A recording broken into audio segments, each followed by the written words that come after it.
어느덧 성탄의 절정이 됩니다. 내일 성탄 축하 예배가 있고 토요 새벽송을 어제 했는데 본당이 꽉 찼습니다. 새벽에 제가 어릴 때 시골 교회의 그 따뜻함과 배려가 느껴졌습니다. 참석한 분 가운데 영어 좀 하는 분이 그런 이야기 하시더라고요. 이 퍼블릭한 예배가 펄스널하게 느껴졌다고. 이 예배가 그냥 이 예배가 아니라 자기 자신의 것으로 다가왔다고. 그래서 마치 성탄의 기쁨을 선물 박스로 받는 그런 느낌이었다고 얘기했습니다. 제가 좀 부족하지만 제가 확신하는 것, 또 어떻게 보면 장담하는 것 하나가 있습니다. 그것이 뭐냐면 어릴 때 새벽송의 은혜를 받은 사람들은 결코 신앙 팔아먹지 않고 은혜의 테두리를 벗어나지 않을 것입니다. 제 주위에 어떤 사역자가 그런 얘기를 합니다. 어릴 적에 강원도 어느 교회에서 새벽송을 도니까 그 당시에는 아주 귀한 귤도 주고 과자도 주고 그랬는데 그 다음이 중요해요. 그런 은혜를 받고 어떻게 곁길로 가겠느냐 그랬어요. 그러니까 어제 추위를 뚫고 토요 새벽 예배에 나온 아이들이 결코 신앙에서 벗어나지 않을 것입니다. 우리는 그렇기 때문에 어릴 때부터 신앙생활 분들은 누가 교회 욕하면 그게 좋아요? 싫어요? 싫어요. 그리고 어릴 때 주일학교 교사들이 그런 의미에서 굉장히 소중한 것입니다. 한국 교회가 주일학교가 더 부흥되기를 바라는 것입니다. 오늘은 성탄절의 의미를 더 분명하게 하기 위하여 올해 성탄절에는 성찬식을 하겠습니다. 그러니까 운율도 괜찮아요. 성탄절에 성찬식을 하는데 성령의 은혜를 받기를 바랍니다. 제가 성탄절날 이 성찬식의 은혜를 같이 나누면서 사실 오늘 제목을 피의 복음은 항상 우리를 살린다 그랬습니다. 어떻게 보면 굉장히 원색적입니다. 강남이라는 이 소피스케이트한 좀 지적으로 똑똑한 여기에 우리가 이 원색적인 피의 복음을 얘기할 때에 이것이 성령의 역사로 눈이 열려가지고 깊이 여러분들 이 복음의 은혜가 깨달아지는 시간이 되기를 바랍니다. 그래서 누가 얘기한 대로 사랑의 교회 강단은 피의 복음이 뿜어져 나오는 강단이 되게 하여 주십시오. 그런 은혜가 오늘 실제로 체험되기를 원합니다. 오늘 성찬식을 앞에 놓고 성탄절 주일에 이렇게 말씀을 드립니다. 7절 오늘 요절인데 지난주 요한일서 1장 앞부분을 제가 해석을 하고 오늘 7절 뒷부분에 다 같이 읽겠습니다. 예수님의 피가 우리를 모든 죄에서 아멘. 그래서 첫 번째로 생각할 것은 이 예수님의 피는 은유도 아니고 비유도 아니고 과장도 아니고 상징도 아니고 예수님의 피는 실체입니다. 피의 복음은 그래서 실제입니다. 피의 복음은 실제이다. 이 피는 진짜 피인 것입니다. 예수님의 혈관 속에서 흐른 보혈의 피가 됩니다. 이것이 왜 이렇게 중요한가 하면 이게 여러분들이 이 피의 복음이 여러분들에게 와 닿는 그 순간 복음의 깊은 진리 가운데로 들어갈 수가 있는 겁니다. 제가 이 왜 실제가 중요하고 과장, 비유, 은유가 아니라고 말씀하는 이유는 당시 고대 근동 시대부터 형이상학이라는 메타피직스라는 이 철학이 이 신앙의 실체를 붙잡는 데 방해가 되었습니다.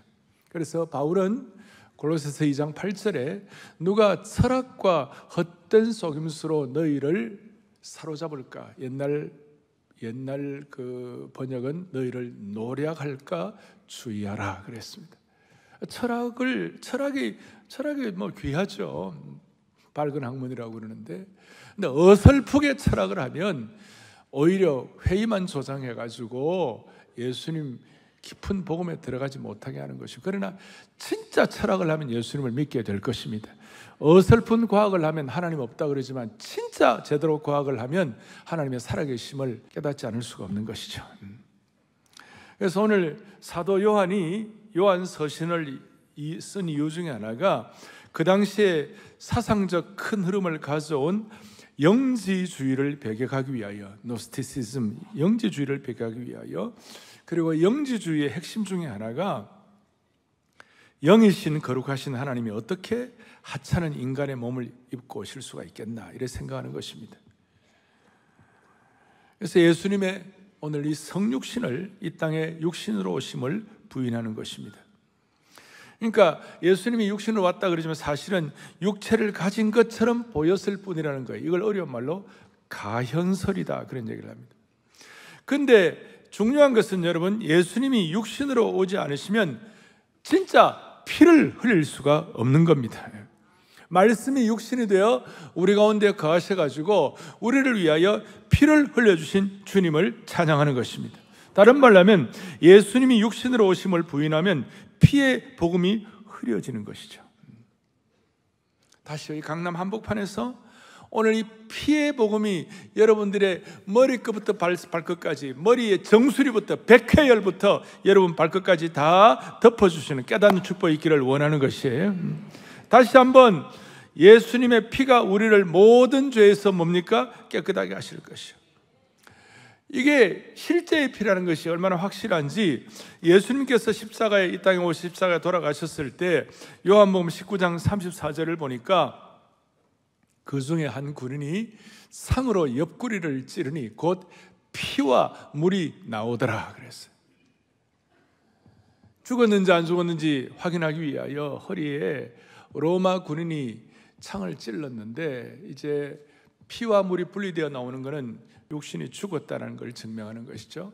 제가 이걸 영상이나 그림으로 보면서 너무 마음이 아픈 거예요. 뭐냐면 예수님은 지금 십자가에 너무 힘이 없으시고, 그리고 초췌하시고, 그런데 로마의 군인으로 단련되어 있기 때문에 그 강한 근육과 그 다음에 이 몸의 이 단단함을 가지고 예수님을 창으로 찌르는 거예요. 육신적으로 단단하고 다부진 몸을 가진 로마 병사가 창을 가지고 예수님의 허리를 찌르는 것이 얼마나 참 가슴이 뻐근한 거예요. 그리고 그 이후에 그 자리에 같이 있던 로마 백부장도 예수님의 십자가의 피를 다 보게 된 것입니다. 그래서 피 흘리신 예수님의 숨지심을 보고, 그래서 그 성경에 보면 복음서에 그렇게 숨지심을 보고 백부장이 이분은 참으로 하나님의 아들이었다, 이렇게 고백을 합니다. 무슨 말이냐면 당시에 로마의 황제는 신의 아들이라 그랬죠. 황제는 신의 아들이라 그러면서도 잔인하게 수많은 사람들을 죽이고 경기장에서 사자의 찢김을 당하게 하고 화형되어 있어 너무나 잔인한데, 하나님의 아들이라고 하시는 예수 그리스도는 피를 흘리시는 것이, 그것이 로마 백부장 입장에서 볼 때는 너무 신기한 거예요. 그리고 그것을 서기관들이나 종교 지도자들이나 제자들이나 심지어 십자가 옆에 있는 강도들도 이 피를 직접 본 것입니다. 그래서 요한일서 오늘 1장 뒤에 5장에 보면 5장 6절부터 8절까지 보니까 너무 무슨 말이냐면, 이는 물과 피로 임하신 이시니 곧 예수 그리스도시라. 물로만 아니라 물과 피로 임하시고 증언하신 이는 성령이시니 성령은 진리니라 그랬어요.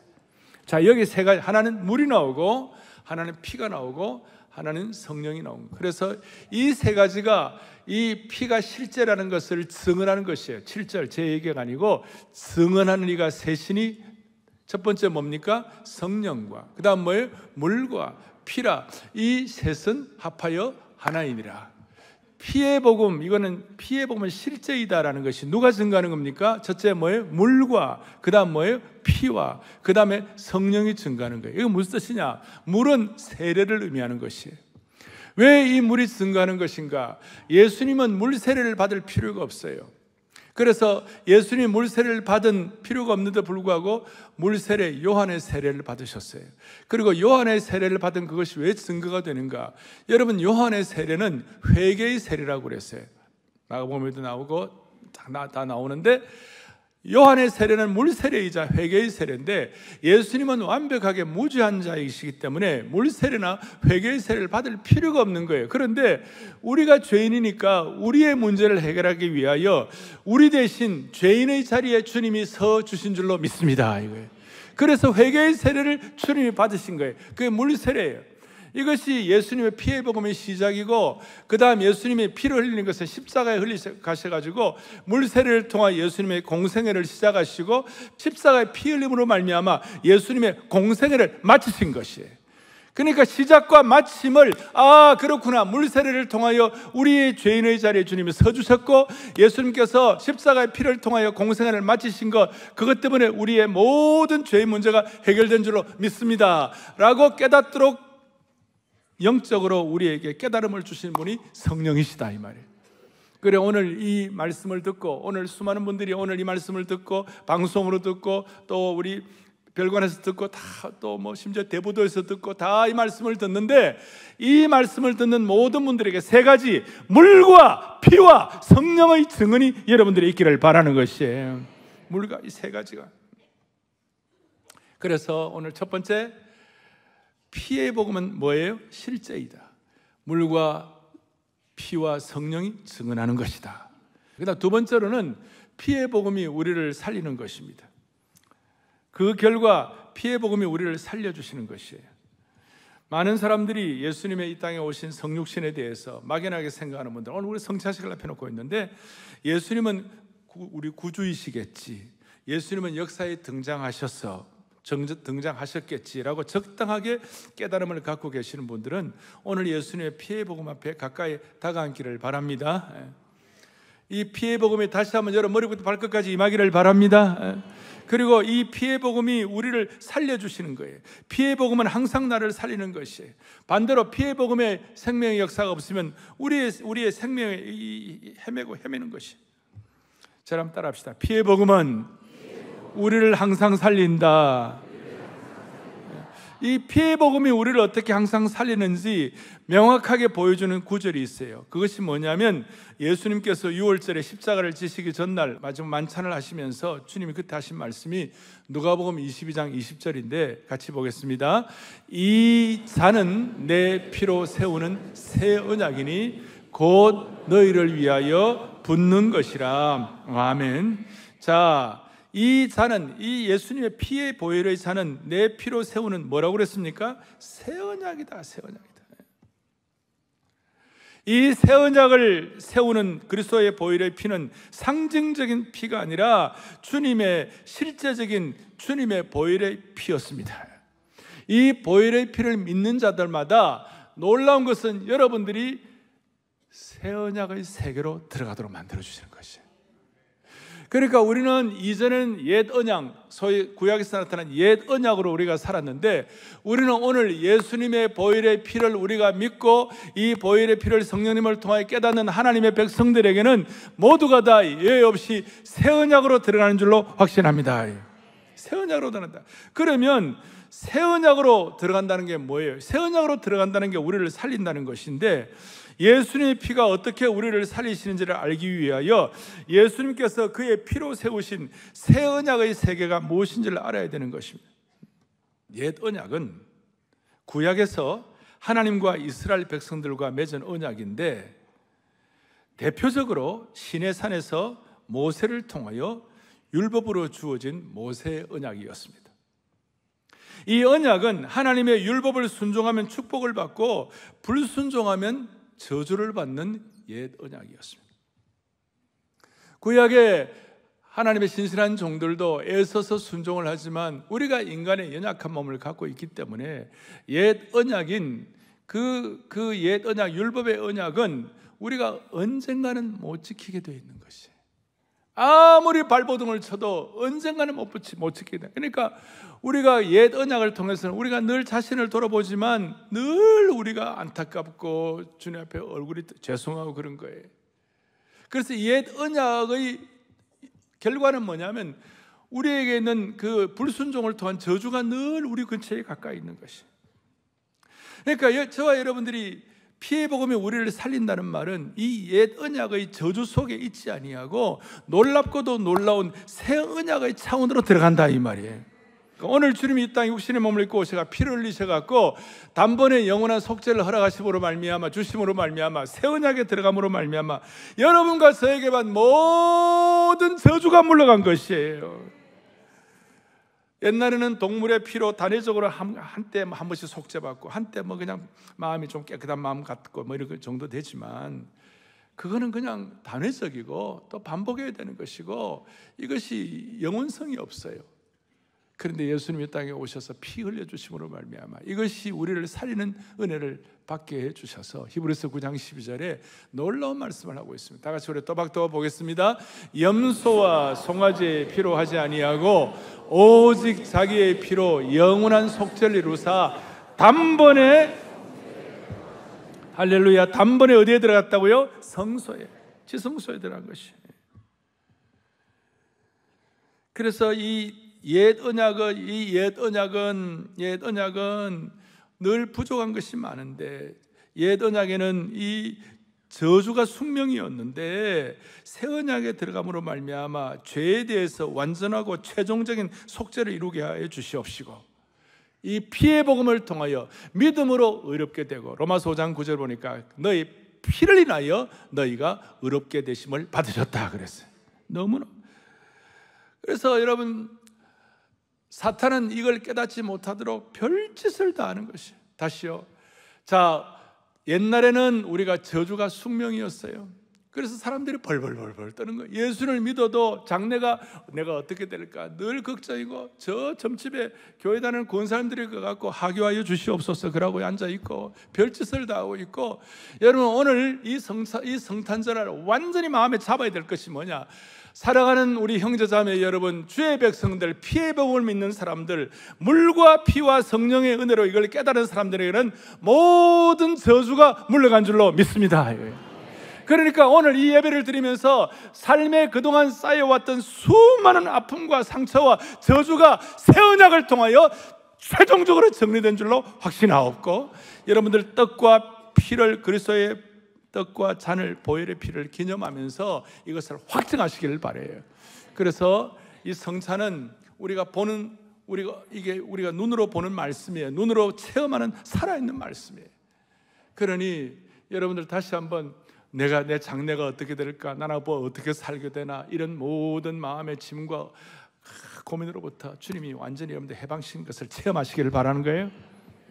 그래서 마귀는 이걸 깨닫지 못하도록 피의 복음의 실제성을 부인하고 새 언약을 깨닫지 못하도록 그렇게도 발버둥을 치고 세상과 타협하도록 유혹을 하고 피의 복음의 실제가 부인되고 실체성이 사라질 때 복음의 능력이 사라지기 때문에 그렇게 온갖 유혹을 하는 것이에요.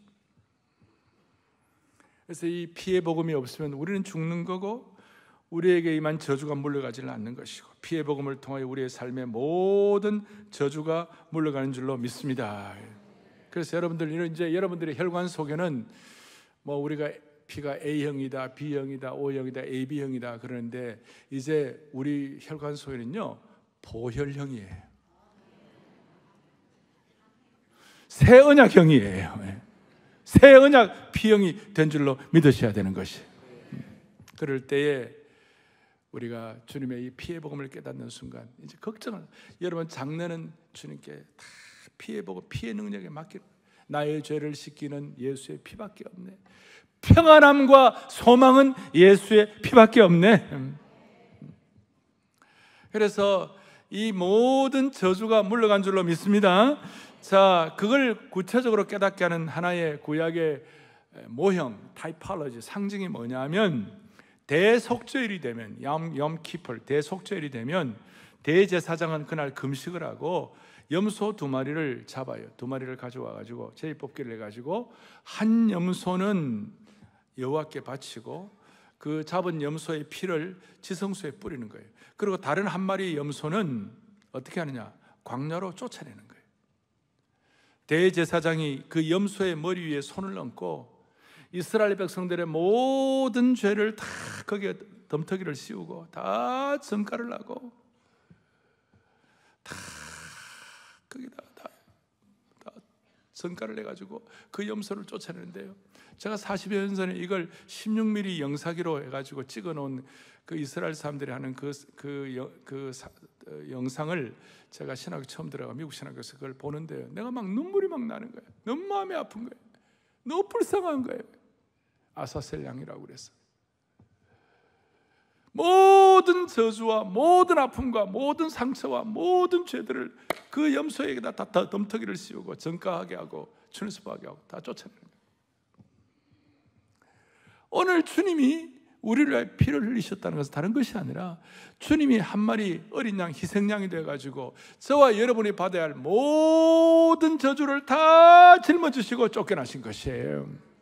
그렇기 때문에 오늘 여러분들 우리에게는 더 이상의 저주가 없는 줄 믿으셔야 되는 것이에요.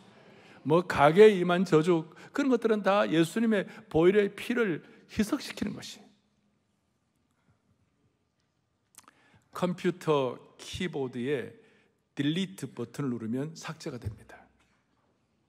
근데 요새는 되돌리기 화살표를 누르면 삭제됐던 것이 다시 살아납니다. 그러나 예수님의 속죄의 피는 결코 되살아나지 아니하고 완벽한 죄사함을 우리에게 허락해 주시는 것입니다. 이걸 우리가 깨닫고 오늘 이 성찬에 참여할 때 이 성찬은 축복된 성찬, 기가 막힌 은혜의 성찬이 되리라고 확신합니다.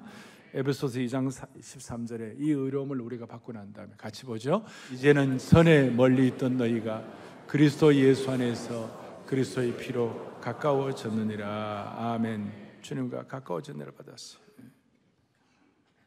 그래서 이 속죄의 피를 우리가 생각하면서 속죄를 생각하면서 우리에게 임한 모든 저주와 상처와 아픔이 한 해 동안의 모든 것들이 다 정리되게 하여 주십시오.